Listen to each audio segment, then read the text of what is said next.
up, shit? I see you, nigga. You ready? You already nine. TMMG. Tout petit m'a grandi, le quartier beau la caille. Tout le monde qui ouais me regarde, me juge, me dit me son race. On va parler anglais, on va comme ça le dit.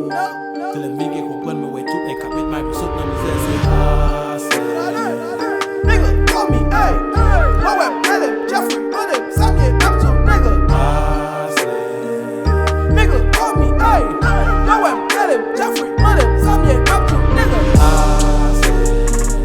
Nigga, call me, hey. Pousye Jeffy, put him, Samye, up to nigga.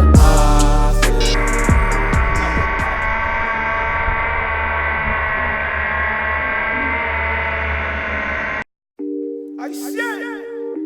On a leg. What up, shit? I see you, nigga. You ready? You already nine. TMMG. Tout petit m'a grandi, le quartier beau la caille. Tout le monde qui ouais me regarde, me juge, me dit me son race. On va parler anglais, on va comme ça le dit. Tout le monde qui comprend me ouais tout les capit ma vie saute dans misère c'est race. Nigga, call me, hey. Pousye Jeffy, put him, Samye, up to nigga. Nigga, call me, hey. Pousye Jeffy, put him, Samye, up to nigga.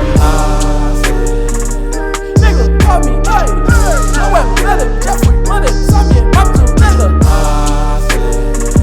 Nigga, call me, hey. Pousye Jeffy, put him, Samye. Yo! Chapeau bas pour toute femme, pour toute madame Sarah qui dans 5e avenue yo. Sachita quoi pour sale qui a cherché façon pour faire ave de petite yo. Yo va jamais gagner un job, yo va jamais remonter à déposer CV yo. Si vous fait budget yo, si vous pop comptable yo fait dépenses annuelles yo. Tout nèg cap vendre l'eau la ville yo.